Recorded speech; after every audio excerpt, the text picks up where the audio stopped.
E aí, turma, tudo bem com vocês? Mais um programa do Quem Podcast, todo domingo aqui na TVC, 8 da noite, sempre com a personalidade da mídia e do esporte cearense, toda semana no canal do blog no YouTube. Por isso, já peço para você deixar seu joinha, sua curtida, que ajuda demais, fortalece mais aqui o canal. E hoje, um dia mais do que especial, hoje eu tô com um dos gigantes, mais um dos gigantes da nossa mídia, que tem uma história grande.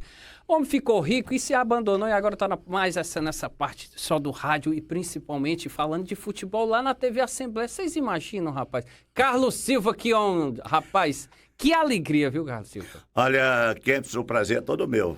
Aliás, parabenizar você pelo sucesso, viu? Realmente está bombando na cidade, eu tenho acompanhado. Quanto à parte da riqueza, tá meio complicado, porque nem na Mega Sena eu tô jogando mais. Como é que tá, dona Eugênia? Nem nos bets eu tô apostando. Ih, rapaz, tá, está maravilhosa bem. A Eugênia, as minhas filhas, Lorena, a Mariana, o meu xodozinho, que é a Maria Laura, minha netinha, fez 5 anos agora recentemente. Maravilha. Enfim, é uma casa repleta de alegrias e felicidade. Antes de falar da sua carreira, eu preciso fazer essa pergunta. Faça. Carlos, o que está acontecendo com Fortaleza? O que está acontecendo com Fortaleza é o que não deveria estar acontecendo com Fortaleza. Evitar alguns erros cometidos no início do ano, contratações equivocadas, mudanças de diretores que eu entendo também foram equivocadas. Veio para dentro do PC pessoas que não tinham nenhuma identidade, nada a ver com o clube, e que ao invés de ajudar, atrapalharam. Contratando errado e trazendo um prejuízo enorme ao time, que agora vai ter que correr, se desdobrar para recuperar o tempo perdido. Então você concorda que não é um motivo só, né? Não foi só uma contratação, não foi só um jogador, não foi só um resultado, um conjunto de fatores que estão fazendo Fortaleza justamente nesse... Olha, eu acho que a vinda do Bruno, não tenho nada contra o cidadão, estive com ele nos Estados Unidos naquela pré-temporada, papo agradável. Por sinal, você estava lá, o exclusivo lá. Um profissional do estado do Ceará, presente em toda a temporada. Tive a oportunidade de conversar mais de uma vez com o Bruno, com o Vojvoda, com a turma toda, com o Marcelo, mas eu acho que foi um grande erro. A troca do ex-diretor Alex Santiago pelo Bruno, eu acho que foi o maior erro de todos. Aqui não estou responsabilizando ninguém, porque os bastidores ninguém sabe. Sim. Aliás, hoje nos bastidores dos clubes ninguém sabe mais nada. Exatamente. Diferente do meu tempo de repórter, que a gente acompanhava o dia a dia, de manhã até a noite. E a gente sabia tudo que se passava, ou quase tudo. Hoje ninguém sabe de nada. Hoje só flui a opinião pública aquilo que interessa aos dirigentes, aquilo que interessa à vaidade de alguns. Então, eu atribuo a vinda do Bruno um dos erros, né? E contratações como... Eu estava vendo nesta semana um jogo do Paul Fernandes pelo Godoy Cruz, né? Um jogo em que eles foram eliminados pelo Atlético Mineiro. E eu queria que ele tivesse jogado no Fortaleza o que ele joga no Godoy.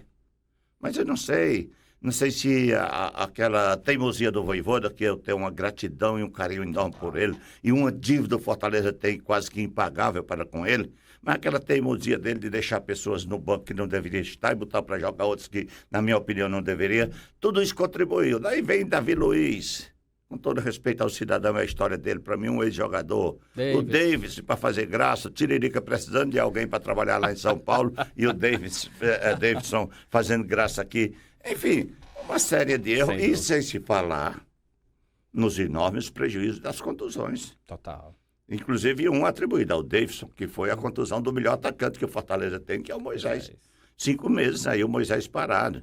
Aí perdemos Sacha por um bom período, Pochettino por outro, aí perdemos João Ricardo, perdemos o Brits, perdemos o Breno, goleiro reserva. Quer dizer, se você prestar atenção nas contusões do Fortaleza, ela sempre, o Bruno Pacheco, sempre envolveram aqueles melhores atletas do time. Verdade. Então, tudo isso somado é um conjunto de fatores, e esse conjunto levou o Fortaleza a essa situação desesperadora, quase que o time se encontra. Sem dúvida, sem dúvida. Pô, Carlos, mas por favor, aqui, quem estava aqui, eu não sei se foi Paulo Oliveira, não sei se foi Tom Barros, alguém falando aqui, fala, Pedro, alguém aqui falando sobre você, porque você tem um nome gigantesco, cara. Nossa, mãe de Deus, você tem um negócio gigante. Pô, Jornal Nacional, quem assistia, estava lá seu rosto. Como foi esse início?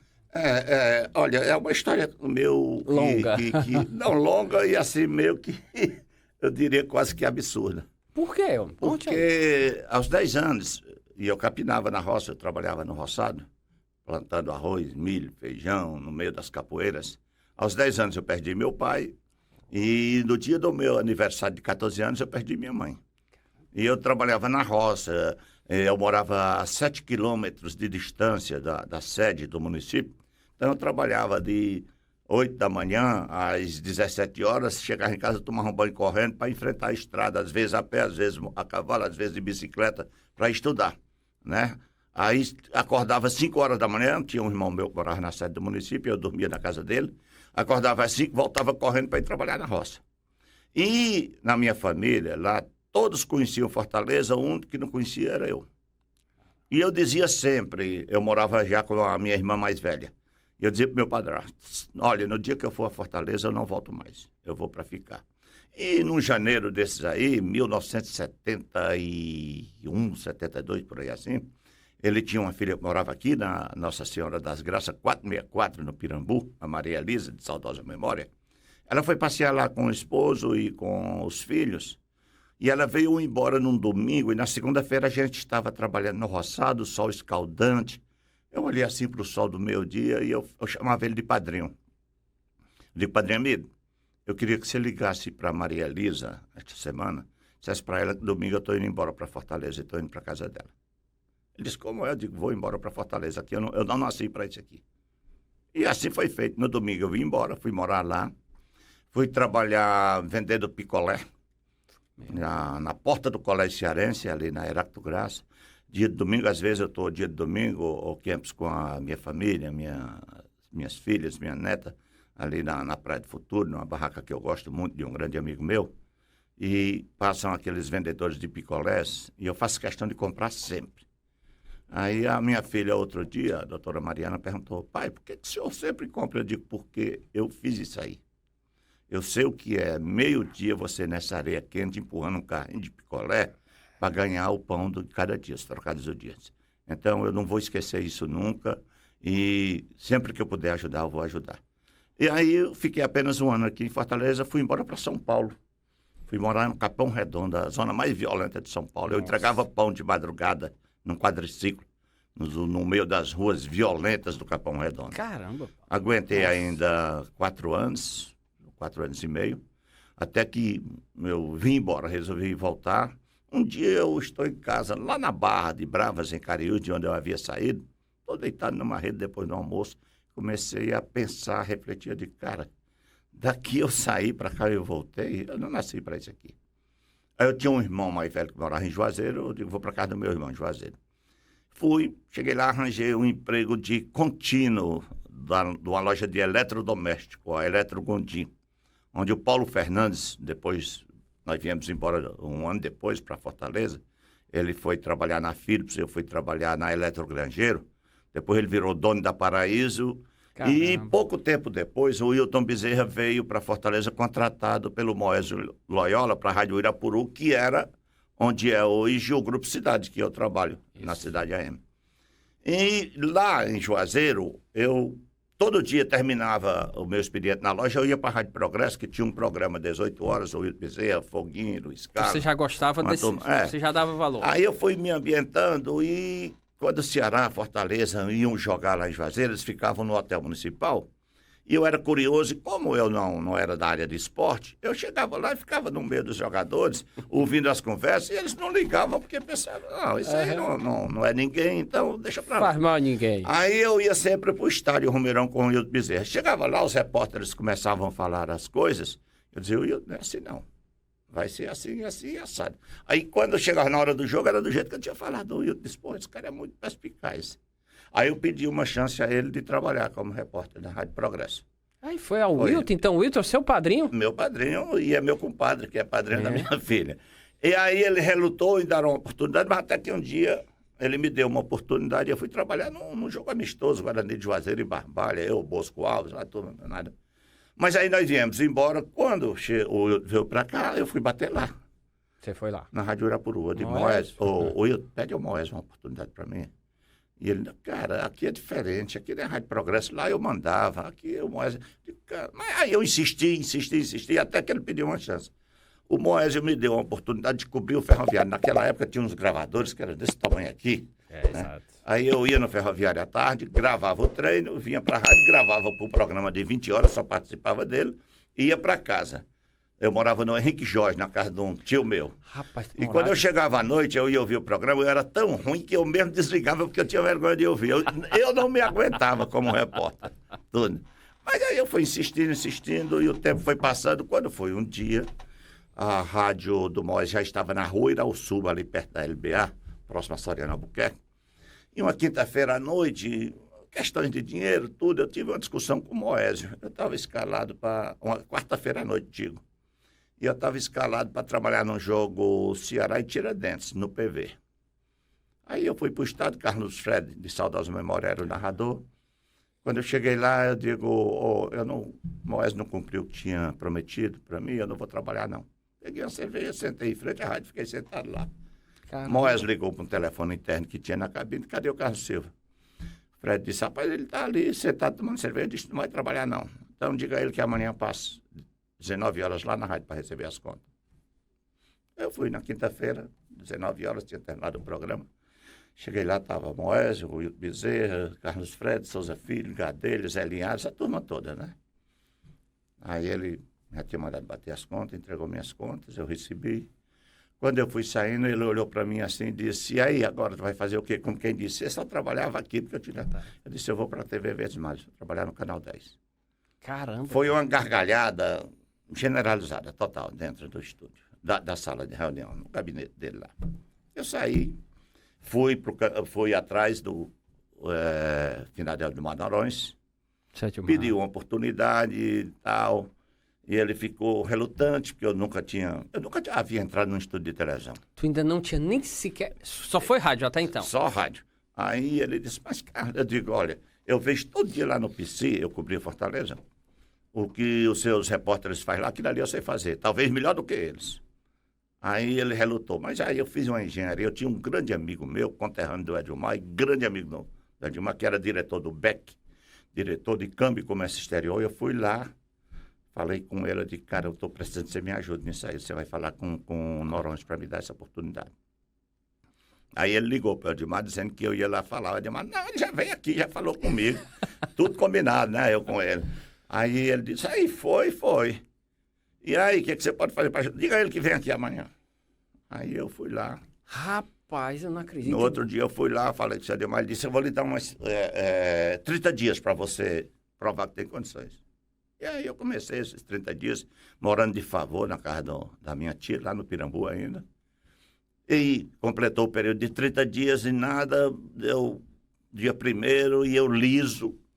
Aí foi bater na sala dele, eu disse, seu Edilmar, e aí, já se passaram 30 dias e como é que vai ficar a minha situação? Ele disse, aquele jeitinho dele, né? Não lhe falaram nada ainda, não? Eu digo, não, já mandei ele contratar para a experiência de 90 dias, seu dinheiro está na tesouraria, pode passar lá e pegar seu dinheiro. Quase que eu caio para trás de alegria. Rapaz, Peguei o dinheiro, botei no bolso, nunca tinha visto aquele valor na minha vida.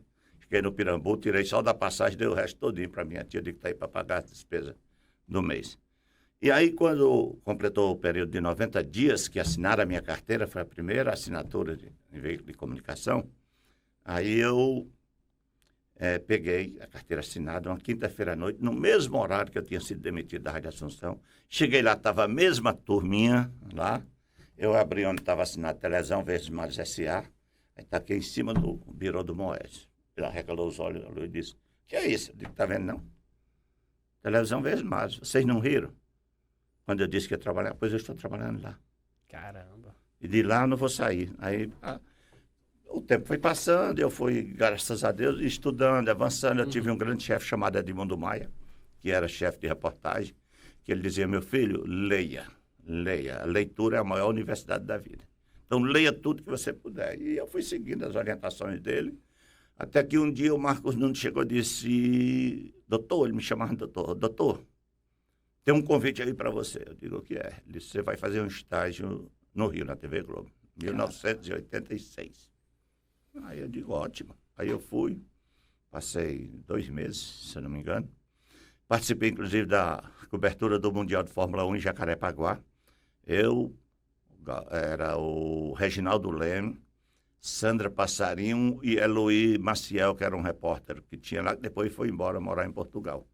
E assim foi a história, o começo, e daí depois veio a sequência. Eu voltei para cá, fiquei na Verdes Mares em Foram quantos anos lá na... 9. Mas tem um detalhe interessante. Em 1986, teve a campanha de governador. Sim. E eu fui convidado pelo coronel Adalto Bezerra para fazer a campanha dele, a assessoria de imprensa da campanha dele. E, cara, era dinheiro que eu nunca tinha visto, nunca tinha ganho na Verdes Mares. Eu não pensei duas vezes, aceitei o convite e fui. Eu e o finado Irazê Gadelha, que era o apresentador do Jornal Nacional Parte Local. Nós fomos os dois. O Irazê era o apresentador e eu era o repórter da campanha. Terminou, o Adalto levou aquela lapada do Tasso casado com a dona da TV. Eu chego lá, aliás, eu nem cheguei lá, o Marcos Nunes me liga. Eu já morava no Henrique Jorge, na casa do meu tio, não tinha celular. Ligou lá para o fixo e disse, doutor, é o seguinte, o Irazê é sumário, foi demitido sumariamente. Eu vou tentar reverter a situação, mas faça o seguinte, naquele tempo o voto era de papel, era impresso. Isso. A eleição demorava quase um mês a apuração. E era no dia 15 de novembro a eleição, terminou já quase dia 25 de novembro a apuração. Aí o Marcos Nunes disse, você só apareça aqui dia 2 de janeiro para trabalhar, que eu vou tentar garantir a sua permanência. Eu disse, tá certo. Quando foi no dia 2 de janeiro, eu fui, cheguei lá, quando fui pegar o cartão, tinha um aviso, comparecer ao RH. Aí eu fui, né? Quando eu cheguei lá, depois não, aí a dona Fátima, que já morreu, Deus o tenha, puxa saco daquelas mais condenáveis que tem, dos patrões, né? E aí me deu as contas, ficou rindo da minha cara, tudo puxa saco do Tasso, que o Tasso tinha sido eleito governador, né? E puxa saco dos patrões também, daí ficaram rindo da minha cara, eu peguei meu dinheiro, fui embora. Né? Fiquei desempregado quando foi em abril, a Gislaine, que era a nossa secretária de jornalismo na TV Verdes, mas me liga lá por Henrique Jorge. Aí ela disse, Neguinha, ela me chamava de Neguinha, carinhosamente, e eu tratava de Neguinha também. Neguinho, o Marquito quer falar contigo, era o Marcos Nunes. Aí o Marcos, doutorzinho, como é que estão as coisas? Tudo bem? Tudo bem. Você ainda estava desempregado? Desempregado. Ele disse, você pode dar um pulo aqui hoje à tarde na TV? Eu digo, posso. Eu tinha sido demitido pelos donos da TV e pelo dono do estado, que era o governador. Aí, quando eu cheguei lá à tarde, ele disse, e aí, como é que estão as coisas? Eu digo, tá ruim, né, Marco? Parado. Ele disse, você aceita voltar para a televisão?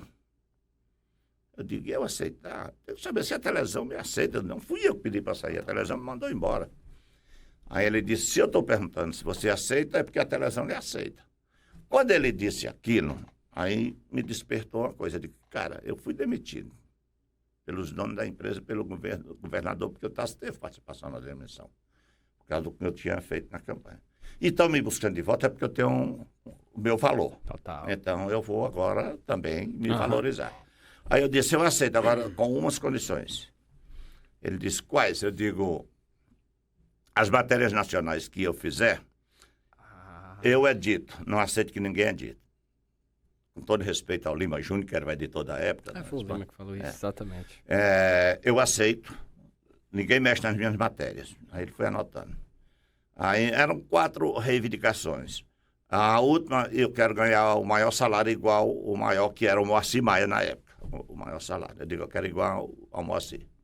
Aí ele disse, tá, eu vou levar para o Mansueto e amanhã de manhã eu te ligo. Eu disse, tá certo. Quando foi no outro dia de manhã, ele me ligou e me chamou lá na TV, eu fui, ele disse, olha, aceitaram a questão da edição, das suas matérias nacionais e do salário. As outras não aceitaram, eu digo, não tem problema, ninguém vai brigar. Caramba. Aí ele disse, agora eu quero que você comece domingo, tem um clássico aqui, Ceará e Fortaleza, e o Gomes Farias lançou aqui uma campanha de mulher não pagar ingresso, que é para valorizar, para ver se aumenta o público todo, e eu quero que você vai fazer essa matéria, que vai ser para o Globo Esporte Nacional. Eu digo, tá certo. Aí eu fui, fiz a matéria. Quando foi segunda-feira, a minha matéria foi a matéria de encerramento do Globo Esporte Nacional. Quando terminou, ele disse, viu por que você votou? Porque desde que você saiu, a gente não tinha botado uma matéria nacional. Hoje você foi encerramento do Globo Esporte Nacional. Caramba, cara. Ou seja, teve um dedo da Globo ali para que eu E por que você acha voltasse. que tinha isso, cara? O que você achava que você fazia de diferente dos outros, assim? Olha, essa pergunta já me fizeram. Várias pessoas já fizeram essa pergunta. Eu não sei. Eu procurava ser criativo.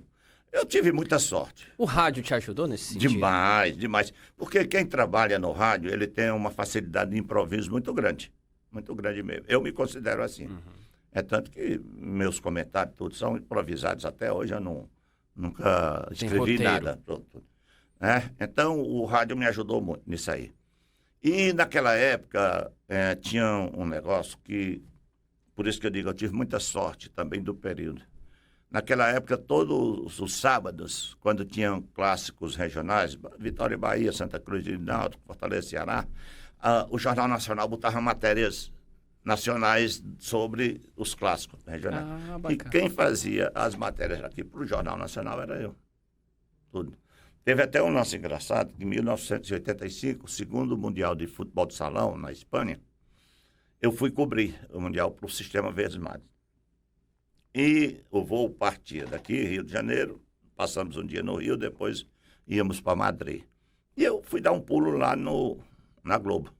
Cheguei lá, procurei o Vianney Pinheiro, que era o diretor de jornalismo, casado com uma cearense e tudo. Né? Eu fui lá, digo, Vianney, eu estou indo para Madrid, para a Espanha, cobrir o Mundial, porque eram em várias sedes.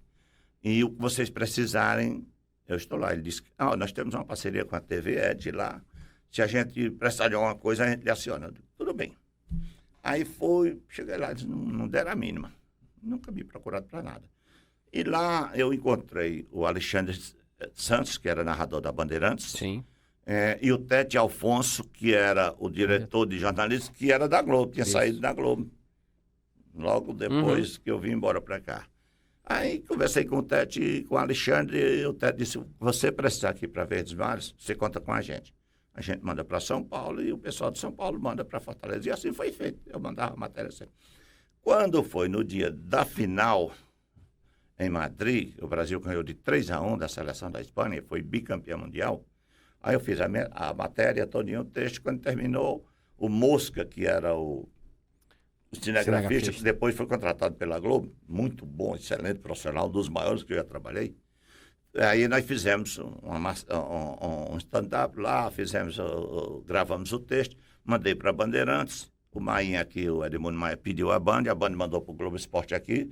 Resultado, a matéria foi para o Fantástico à noite, foi para o Globo Esporte Nacional na segunda, com imagem cedida pela TV Bandeirantes. Eu estando lá e eles não deram a mínima, tiveram que ir atrás da Bandeirantes. Cara. Então, tudo isso faz parte de um elenco de coisas que eu me orgulho de ter feito e, às vezes, até eu me pergunto como é que eu consegui tudo isso. Chegar a esse ponto diante das circunstâncias, das dificuldades que eu tive, né? Porque eu poderia ter enveredado por outro caminho totalmente diferente. Total. Porque quando eu cheguei aqui em Fortaleza, que eu fui morar no Pirambu, o melhor amigo que eu tinha no Pirambu, a gente jogava bola dia de sábado e domingo na praia, era o Pelé, que era o chefe do tráfico de maconha do Pirambu. E eu lembro que uma vez a gente jogando ali na Leste-Oeste, um dia de sábado jogando bola, e um cara veio me oferecer maconha, e ele chegou e disse, olha aqui, deixa eu dizer uma coisa para vocês. O Carlos Silva é meu vizinho, parede com parede, a casa dele com a nossa, e é meu amigo e não é dos nossos. Então, quem oferecer qualquer coisa para ele aqui, que ele não queira, que ele não goste, vai ter que prestar conta comigo. Aí pronto. Aí morreu o assunto. Mas eu poderia ter enveredado por outro caminho totalmente diferente. Carlos, na Verdes Mares, sem dúvida alguma, assim, foi, eu acho que um dos grandes momentos da sua carreira, assim, vários e tal, mas teve também, eu acredito que muitos desafios, né? Muitos desafios que você deve ter passado, ainda mais o cara do interior, uma pessoa que veio com dificuldades e tal. Você lembra de algum momento em que você disse, rapaz, olha, dá vontade de desistir? Como diz Gomes Fares, dá vontade de pegar o microfone, os equipamentos, ir embora e não voltar mais? Tinha um editor, logo que eu comecei na Verdes Mares, quando eu comecei, ele era repórter. E aí o senhor Edmar me botou para ir acompanhá-lo durante 1, 2 semanas, exatamente, uma espécie de treinamento para mim com ele. Tudo. E esse cara, ele era muito arrogante, muito... se achava acima da média, e não era, ele era abaixo da média. E aí eu fui crescendo, e ele foi tendo uma crise de ciúmes e passou a me perseguir. Aí um dia a gente teve uma discussão lá, e nesse dia eu tive vontade de desistir. A gente teve uma discussão lá sobre uma matéria minha que ele quis mexer, e nesse tempo a gente não tinha computador, não tinha celular, era máquina de escrever mesmo. E eu peguei uma máquina de escrever para tacar na cabeça dele. Minha nossa. Foi. E eu errei, e a ponta da máquina pegou aqui na cabeça do Walter, que era o operador de imagem, de áudio e tudo. Aí ele foi denunciar lá e chegou para o Edmundo Maia uma demissão para mim. A demissão solicitada pelo Recursos Humanos. O Maia me conhecia e sabia do meu trabalho e da perseguição que eu sofria desse cara, que eu permita-me não declinar o nome. Sei não. Aí o Maia ligou e disse, é o seguinte, vocês vão demitir o Carlos Silva, então me demitam também. E ele tinha muitos anos de estrada, era correspondente do Estado de São Paulo, do Estadão, ou era da Folha, acho, um deles dois. E ele era muito querido pelo doutor Edson Queiroz, era muito amigo do finado Edson Queiroz. E por quê? Porque ele não fez nada de errado, ele é perseguido aqui. Naquela época era perseguição, não era bullying, hoje seria bullying, né? Ele sofre esse tipo de perseguição aqui e eu acompanho tudo e eu não aceito. Se demitir ele, eu vou junto, me demito. Daí desisti da minha demissão, mas eu tive vontade de sair naquela época. Resumindo, aí eu assumi o lugar dele na editoria. Não, primeiro veio o Lima Júnior. Isso. E depois do Lima Júnior eu assumi a editoria de esporte. E sempre procurando crescer. Até que um dia eu cheguei para o Marcos Nunes, eu conheci... Não, um era primo meu e o outro era o Messias Pontes, o finado Messias Pontes. Sim. Chegaram para mim e disseram, rapaz, nós estamos com um projeto aí e queríamos contar com você. Eu disse, qual é o projeto? Ele disse, nós estamos querendo botar um programa político e criar uma rede de rádios no interior para retransmitir. Aí mostraram o projeto todinho. Eu tinha morado em São Paulo e eu era fã do Primeira Hora da Rádio Bandeirantes de São Paulo. Para mim era o melhor noticiário de rádio do Brasil. Espetacular. Aí eu disse, cara, a ideia de vocês é maravilhosa, eu aceito e eu tenho até uma sugestão. A gente fazer um programa diferente de tudo que existe aí e criar uma linguagem moderna no estilo do Primeira Hora. Aí fiz algumas gravações do Primeira Hora. Cara, isso aqui vai arrebentar, então nós vamos fazer. Aí nós contatamos, teve um período que nós tínhamos 32 emissoras mapeadas em todas as regiões do estado que retransmitiam. Era de 6h30 às 7 da manhã e a gente matava a pau. Era na Rádio Assunção, mas tinha região aí que a gente fechava a audiência. Camusim, era 90% de audiência, a Rádio União do Camusim, Brejo Santo. Ali na região de Iguatu, a gente tinha uma rádio em Iguatu, tinha uma em Cedro, tinha uma em Assaré, tinha em Acopiara, todo canto. A gente fechava também a audiência ali. Tudo. Aí montamos o projeto, eu digo, agora eu vou pedir demissão. Eu queria que você me explicasse justamente isso. Por quê? Aí eu vou pedir demissão da Verdes Baixas. Aí eu fui ao Marcos Nunes, digo, Marcos, se bem que esse projeto do programa foi um pouco depois, eu pedi demissão um pouco antes. Um dia eu não quis mais trabalhar no Canal 10. Mas você cansou de quê? Da TV? Não, você cansou do esporte? Eu botei na minha cabeça que eu precisava construir uma vida, construir uma família, um patrimônio. E sendo repórter do Canal 10, eu ia morrer sendo o Carlos Silva do Canal 10. E eu não queria aquilo. Você não via perspectiva de poder crescer? Não, eu queria ganhar dinheiro de outra forma. Aí fui para a política. Botei um programa na Rádio Iracema, eu e o Bezerrinha, que era meu primo. E eu acho que esse programa só quem ouvia era a gente, o operador e o entrevistado. É tanto que o primeiro entrevistado desse nosso programa foi o Renato Torrano, que tinha vindo para o Ceará para ser secretário de Segurança. E nós fizemos, era eu, Paulo Tadeu e o Bezerrinha, nós três.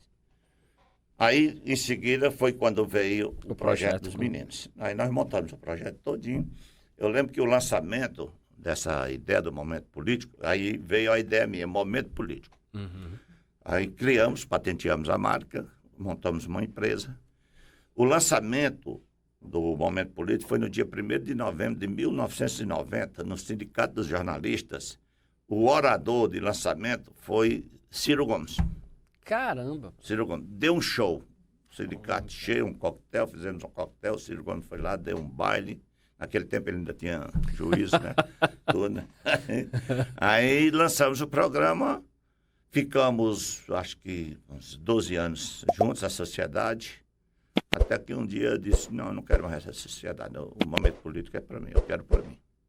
Sim, aí eu tive um período aí que eu fui convidado pelo meu amigo José Maria Couto, então presidente da Câmara Municipal de Fortaleza, para ser chefe de gabinete da presidência da Câmara. Aí eu fui. Me licenciei na empresa, deixei os dois. Quando terminou o período lá da Câmara, que eu voltei, eu descobri algumas coisas, uma tentativa de rasteira em mim. Caramba. Aí eu disse, olha, isso aqui não vai mais dar certo, não. É o seguinte, nós vamos desfazer a sociedade. Ou vocês compram a minha parte, ou eu compro a parte de vocês. Mas junto a gente não fica. Junto a gente não fica. Aí, quanto é a sua parte? Eu disse, é tanto. Mas nós não temos esse dinheiro para comprar. Eu digo, então eu vou comprar de vocês. E você dá quanto? Eu digo, eu dou tanto. Ah, mas aí você está vendendo a sua por um valor e quer comprar. Eu digo, eu tenho dinheiro para pagar o de vocês. Vocês têm para pagar o meu? Não, temos não. Eu digo, então. Aí eu sei que nós fomos por litigioso, mas... Caramba, chegou aí pro litigioso. Chegou, mas aí acabou que na audiência, lá na coisa, a gente acabou se entendendo, fazendo o acordo. Tudo, eu comprei a parte deles, montei a empresa e está aí até hoje. Firme e forte. São 35 anos, dia 1º de novembro, o Momento Político completa 25 anos. Não, 35 anos. Ah, por que a política? Por que você era do esporte e tal? Eu sei que o esporte tem uma ligação, mas por que você acabou enveredando depois? É aquilo que eu te falei, eu fui ser assessor de imprensa do Coronel Adalto. Ai, como chegou esse convite? Na campanha, Por que você e o Irazê? Eu acho que pela força do Canal 10. Pela força da imagem da gente. Uhum. O Irazê era o apresentador do Jornal Nacional Local, um baita de um profissional, tudo. E eles queriam alguém daquele tipo para fazer o programa. E eu, talvez, pelas reportagens que eu fazia, eles acharam que seria o ideal para a campanha. E nós fomos. Aí nasceu o gosto pela política. Aí você viu lá, disse, rapaz, esse aqui... E aconteceram outros fatores, eu vou contar um aqui.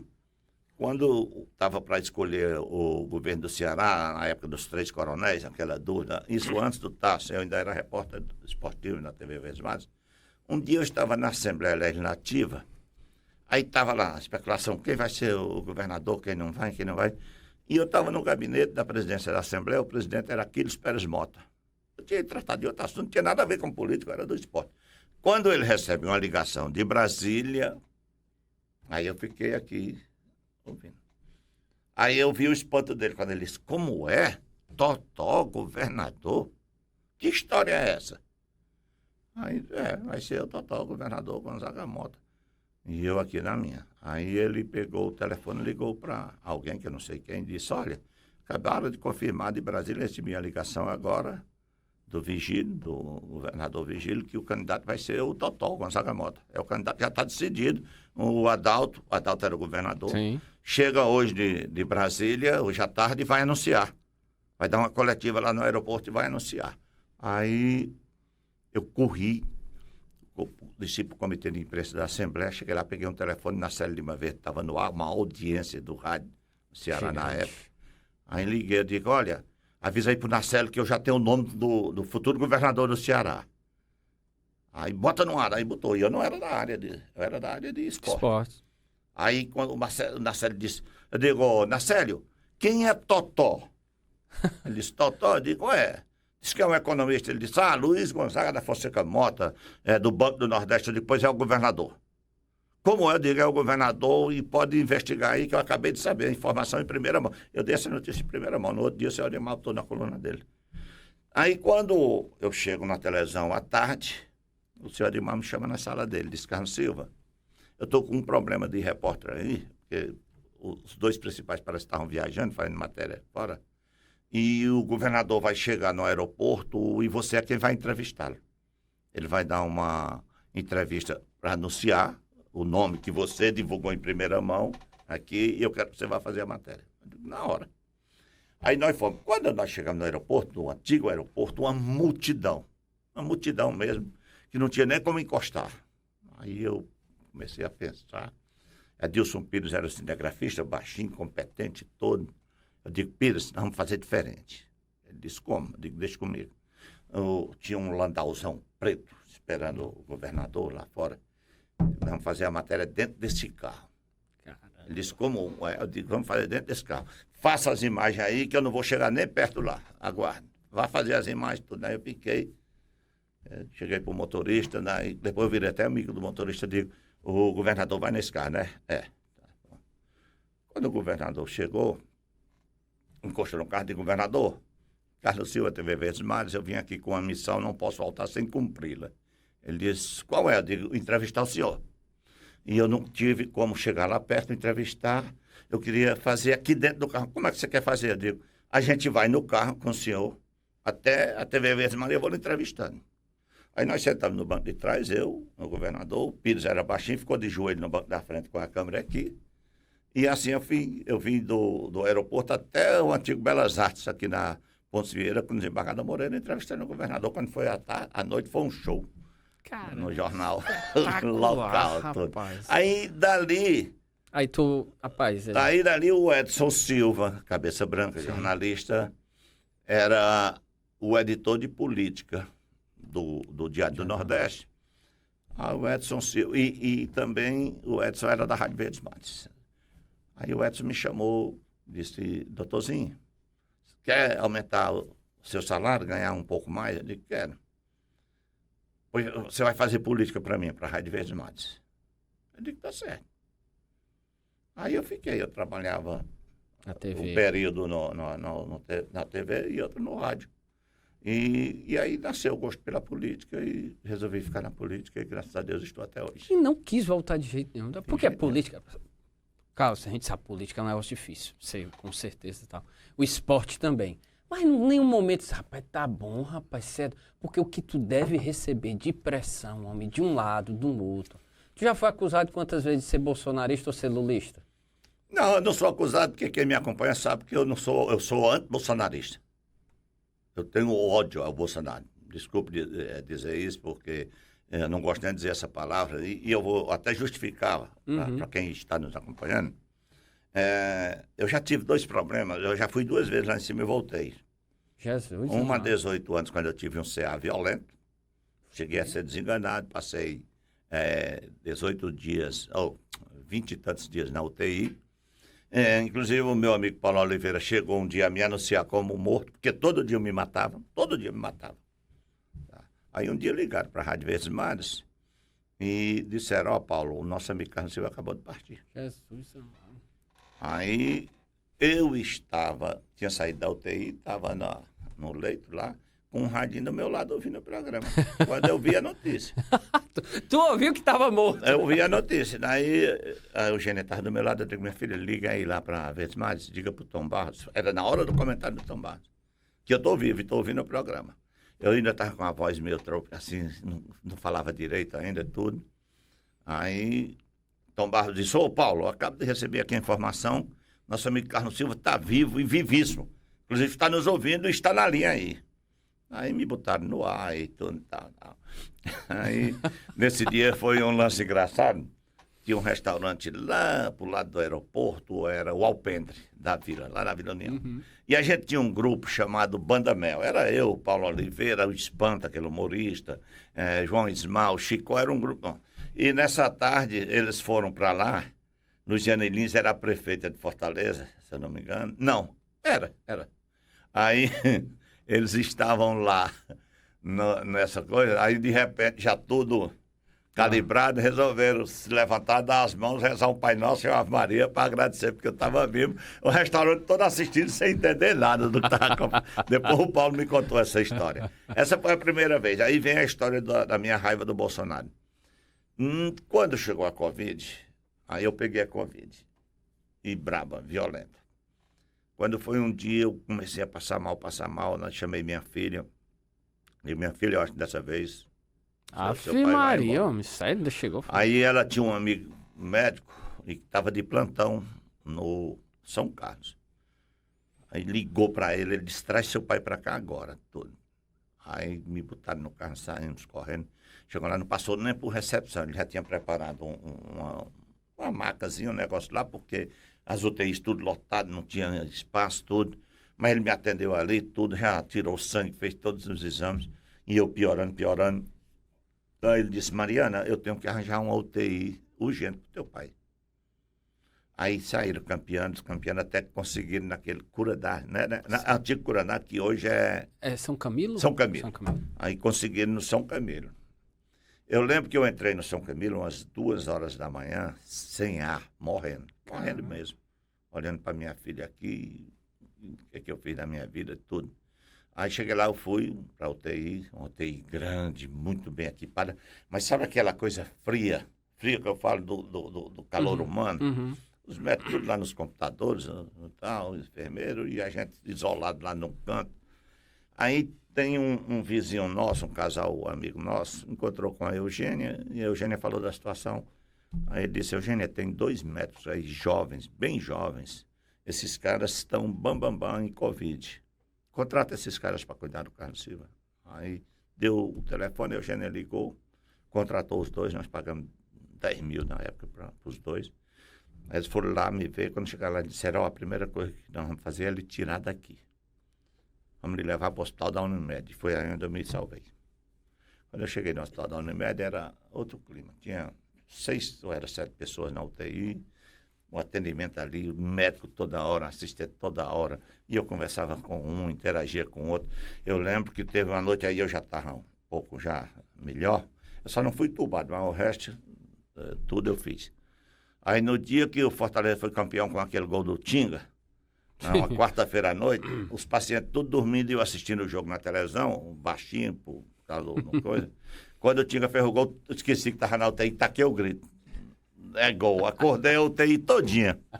Aí a enfermeira estava do lado aqui, a cadeira dela era do meu lado aqui, a mesa dela, acendeu a luz e disse, doutor Carlos, o que está acontecendo? Eu disse, pelo amor de Deus, eu esqueci que estava na UTI. Daí desliguei a televisão e fui dormir. Tudo. Aí, quando é no outro dia eu ligo a televisão para assistir o jornal, tá o imbecil do presidente da República imitando uma pessoa morrendo sem ar, né? Eu tô com Covid. Aquilo ali, cara, me chocou. Machucou mesmo. Porque ele não passou o que eu passei. Tá. A filha dele não passou. A mulher dele não passou. Porque se tivessem passado, ele jamais faria aquilo. Então, quando eu vi aquilo ali, eu peguei uma ojeriza a esse cara, que eu não consigo perdoar, desculpar. Não, imagino. De boa. Foi traumático demais, foi assim um negócio... Mas eu acho que você convive... A política tem, sem dúvida alguma... Sim, você perguntou se eu tinha vontade de voltar para o esporte. Eu sou apaixonado pelo esporte. Tanto que eu faço um programa toda segunda-feira. Lá, o Plenário Esportivo. O Plenário Esportivo, com uma equipe muito boa que você conhece, né? O Paulo César Noronha, o Renato Abreu, o J. Lacerda, às vezes o Cláudio Teirão, o Graziano participou durante muito tempo. E aquilo ali foi uma ideia minha. Quando o Evandro assumiu a presidência da Assembleia, eu fui a uma reunião com ele. Aí eu disse, presidente, você foi presidente do Ceará, você é um desportista, por que a gente não bota o esporte na TV? E ele, como assim? Qual é a sua ideia? Eu digo, vamos botar um programa aqui na TV, transmitido pela FM também. Como seria o formato? Aí eu disse. Aí levamos a ideia, ele chamou o assessor de imprensa da época, que não está mais morando nem no Brasil. Isso. Né? Aí eu disse, olha, o Carlinhos está com essa ideia que eu achei fantástica, vamos levar. Aí o cara tocou o projeto para frente, montou a equipe e me deixou de fora. Caramba, foi mesmo. Aí me deixou de fora. Aí quando foi um dia numa reunião lá com o Evandro e ele e tal, aí o Arnaldo Santos, que era o diretor de TV da época, disse, cara, só não entendi uma coisa. O pai da criança vai ficar fora da festa? Aí o Evandro disse, como? Montaram a equipe aí e deixaram o Carlos Silva de fora. O único convidado do presidente é o Carlos Silva, que foi o idealizador do projeto. Aí o cara teve que mudar e me colocou lá e o projeto deu certo até hoje. E sou diretor da federação também, né? De relações institucionais, desde o primeiro, segundo ano Sim. do Mauro Carmelo e estamos juntos aí nesse Você teve agora, né, pelo Grupo Cidade, você foi para os Estados Unidos cobrir lá, então. Ou seja, você ainda tem, mas é muito mais pela paixão pelo Fortaleza ou pelo gosto da... Não, eu gosto. Futebol, eu cobri 3 Copas do Mundo, né? Cobri o Mundial de Futsal. Eu acompanhei o futebol de salão durante muitos anos em todas as competições nacionais e internacionais. E a gente foi muito forte, né? Aqui o muito, futsal cearense era um negócio... Era uma referência mundial. Tal. E então, essa paixão pelo esporte não acaba nunca. Mas em compensação, a política está aí. 35 anos você vai fazer agora, 1º de novembro, com o momento político. E pretendo pelo menos mais 10 pela frente, se Deus quiser. É mesmo. Eu sempre digo, às vezes eu digo, as pessoas pensam que é brincando, eu digo que não é brincando. Tudo que eu vou fazer na minha vida, eu idealizo e até hoje tudo tem dado certo. Aí as pessoas riem quando eu digo, olha, eu vou morrer com 86 anos. Que é isso? No dia que eu completar 85 anos, nós vamos começar a contar em regressiva. Vai ser uma festa todo dia. E no dia do enterro, vocês vão fazer uma festa. Aí é tudo. Aí, como eu quero viver até 86 anos, no mínimo, e vou fazer 70 agora, dia 4 de novembro, eu ainda quero trabalhar mais 10 anos. Pelo menos, até os 80 anos eu quero trabalhar. Se Deus quiser e me dê a saúde que eu tenho, apesar das 2 pancadas que eu levei, né?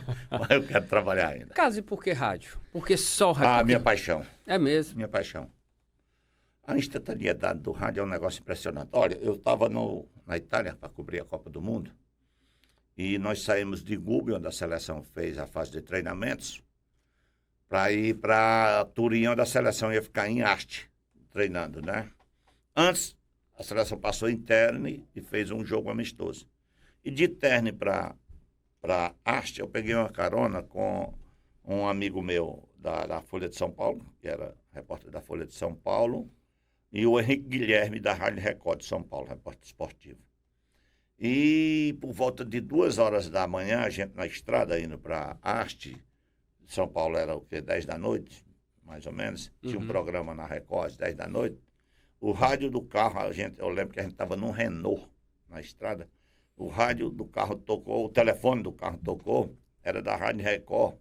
O Henrique Guilherme fazer um resumo do que tinha sido o amistoso do Brasil lá interno. Nós paramos no acostamento no posto de gasolina, ele deu o boletim. Aí aquilo ali aumentou a minha paixão pelo rádio, porque só o rádio fazia aquilo. A televisão jamais. Como é que você ia parar 2 horas da manhã, no meio de uma estrada, no interior, no norte da Itália, para dar um boletim para uma televisão dentro de um carro? Só o rádio fazia isso. Hoje não, hoje que você, com isso aqui, onde você estiver, você... eu posso ter mais 1 minuto para contar uma? Claro, homem, sempre. Mundial de Futebol de Salão na Espanha, nós ficamos em Madrid, no mesmo hotel da Seleção Brasileira. E tinham 3 pessoas cobrindo, além da Bandeirantes. Tinha o Jorge Luiz, para o jornal o Globo, que até hoje ele permanece no Globo. Rodolfo Espíndola, de saudosa memória, cobria para o Estadão. E eu cobrindo o Sistema Verdes Mares. E no hotel, para quem é jovem que está acompanhando esse nosso papo, não sabe o que é, no hotel só tinha um telex. Caramba. Então, terminava o jogo, a gente tinha que correr para ver quem chegava primeiro no hotel para pegar o telex e mandar o seu material e depois ia curtir, os outros iam trabalhar, né? Hoje, onde você estiver, em qualquer parte do mundo, com isso aqui na mão, você grava o treino todinho, grava aqui o texto que você quer, faz a sua matéria, terminou, deu um clique aqui, a matéria está lá. Eu fiz isso agora. Para o Grupo Cidade, para o Jornal da Cidade, para a Rádio Jovem Pan, para a Cidade AM, lá na Flórida, nos Estados Unidos, quando eu estava acompanhando Fortaleza. Eu acompanhava o treino, filmava tudo e terminava, estava aqui no tripé, fazia o meu stand-up, mandava pronto, estava feito tudo. Né? Hoje você faz isso para televisão, mas naquela época não fazia. Telex é um negócio. Então daí nasceu a minha paixão pelo rádio. Eu sou apaixonado pelo rádio. Gosto de televisão, adoro televisão. Adoro quando chega segunda-feira para ir fazer o plenário esportivo. A minha paixão mesmo é o rádio. Eu imagino. Pô, Carlão, dava pra gente conversar aqui uma... Tá todo Rapaz, não, eu queria muito lhe ouvir sobre o período que foi de política mesmo do governo Tasso Gereissati. Cara, porque eu tenho uma imagem tão boa do governo. Olha, o estado do Ceará é um antes e outro depois. Muito embora eu considero que um dos maiores, se não o maior, mas um dos maiores governadores do Ceará foi Virgílio Távora. Por quê? Porque nós falamos há pouco na dificuldade da comunicação. Sem dúvida. E ele foi o responsável pelo Plameg 1, Plameg 2, que era o planejamento do Estado. Ele que foi quem trouxe o Distrito Industrial, foi quem trouxe a energia de Paulo Afonso, a energia elétrica que nós temos hoje. Então, ele já tinha uma visão macro, revolucionadora, do que era administração pública. E ele, apesar de ser ligado aos militares, ele tinha um perfil mais de estadista do que mesmo de militar. Tudo. Ele não tinha nada a ver com aquele movimento de ditadura, nada, absolutamente. Tudo. A visão dele era completamente diferente, até porque ele era um intelectual, gostava de música erudita. Na casa dele, eu fui várias vezes, tinha uma sala grande só para ouvir música erudita, curtir ali. Que massa. Então, o Coronel Virgílio, ele tinha essa mentalidade aberta, essa mente. E eu considero ele, se for considerar as dificuldades do período, hoje você faz um projeto aqui, joga no computador, manda para Brasília, aprova lá, você não precisa nem lá. Naquela época tinha que pegar um avião aqui com 5, 6 horas de viagem para ir a Brasília para fazer. E ele conseguia fazer. Aí depois do período do Virgílio, aí veio o Tássio, que foi o cara que revolucionou, o cara que aceitou a máquina, organizou... Você fez raspas com ele? Não, fiz. O momento político obrigou. Por quê? Porque, como eu te disse, a gente tinha 32 emissoras e fechava a audiência. Um dia o Egídio Serpa me chama lá no Palácio e disse, nós queremos você do nosso lado. Foi mesmo, Foi. cara. Queremos você do nosso lado. Aí eu disse, por quê? Ele meteu a mão numa gaveta e disse, aqui é a audiência do teu programa, no estado todo. Então nós queremos gente assim, tudo. Aí passou um período que o Tássio não dava uma ordem de serviço ou inaugurava uma obra que o Denis Pinheiro não me chamasse para eu acompanhar o governador ao interior. Então, hoje eu encontro com ele no Iguatemi, às vezes, eu estou sempre por lá, numa boa, tudo. Mas o Estado do Ceará deve muito a ele. Porque é um outro momento. Ele organizou, colocou a casa em ordem, as finanças em dia, um calendário de pagamento que a gente não tinha. Quem não lembra das Gonzaguetas? Com ele, o pagamento era em dia. Aí, depois dele, nós tivemos o doutor Lúcio. Não foi no mesmo patamar desses que eu vou citar, mas foi um grande governador, um homem honesto, um homem íntegro e tudo. Mas, depois deles, eu acho que o Cid e o Camilo brigam ali, tete a tete, para saber quem foi o maior. Eu, às vezes, o Cid é um cara fantástico, de uma visão extraordinária. Eu acho o Camilo um pouco maior, e vou explicar por quê.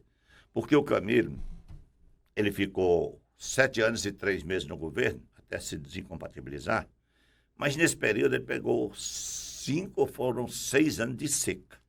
E você administrar um estado pobre diante de uma seca, e o cara pegar 5, 6 anos de seca seguidos, foi pesado. Né? Aí pegou aqueles movimentos de greve de polícia. Aí pegou a Covid. Todas essas dificuldades o Camilo assim, enfrentou.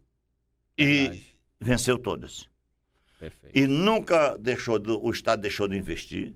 O Estado nunca deixou de valorizar os profissionais. Nunca deixou de investir em tecnologia, no material humano, na formação dos servidores, na capacitação dos policiais, enfim. Ele, apesar de todas as dificuldades, ele esteve sempre investindo e nunca atrasou. Eu conversava sempre com o Chaguinha, à época, e o Chaguinha dizia, olha, Carlos, a situação está difícil, mas preste atenção. Tem estado aí com 5, 6 meses atrasado, nós estamos em dia. Tem estado aí que está há 2 anos sem dar aumento. O Rio Grande do Sul, o Estado rico, parcelava o 13º. Atrasava e parcelava. E aqui o Camilo nunca deixou atrasar, nunca deixou de pagar em dia, nunca deixou de dar aumento, nunca deixou de cuidar da formação dos profissionais, da valorização dos profissionais. Então, diante dessas dificuldades, Covid, greve na polícia, movimentos policiais e 5 ou foram 6 anos de seca, eu considero que ele talvez esteja um pouco acima dos demais. É um dos grandes, sem dúvida, o nosso ministro da Educação. Carlão, dava pra gente falar aqui um bocado, não dava? Nossa, obrigado, eu sei que você tá com o tempo momento corrido. Político espera. Carlão, obrigado. Já que está falando de política, eu vou para o momento político. Obrigado, viu, Carlos? Obrigado, digo eu, pelo papo aí, estamos sempre à disposição. Obrigado, gente. Qualquer dia eu vou lhe levar no plenário esportivo para você falar de esporte com a gente lá. Prazer, pô, Tá meus bom? amigos. Olha, agradecer você que chegou até aqui. Muito obrigado. Todo domingo na TVC, 8 da noite. Toda semana no canal do Blog no YouTube. Sempre personalidades da mídia e do esporte cearense. Hoje, esse gigante, um dos grandes, sem dúvida alguma, da nossa mídia. Não só esportiva, mas principalmente geral mesmo. Hoje, no momento político. Posso só fechar aqui? Feche. Com um beijão para minha mulher, porque ela vai estar assistindo, né? Com certeza. Dona Eugênia, um abraço. Para minhas filhas, o meu maior patrimônio é a minha família. Sem minhas dúvida. filhas queridas, amadas, e a minha netinha Maria Laura, que é o meu xodó, viu? Abraço. Ainda vai ter a lógica, a cadelinha vai estar lá em cima da cama assistindo, viu? Valeu, Obrigado, irmão. gente. Um abraço. Valeu, abraço, Carlão. valeu. Até a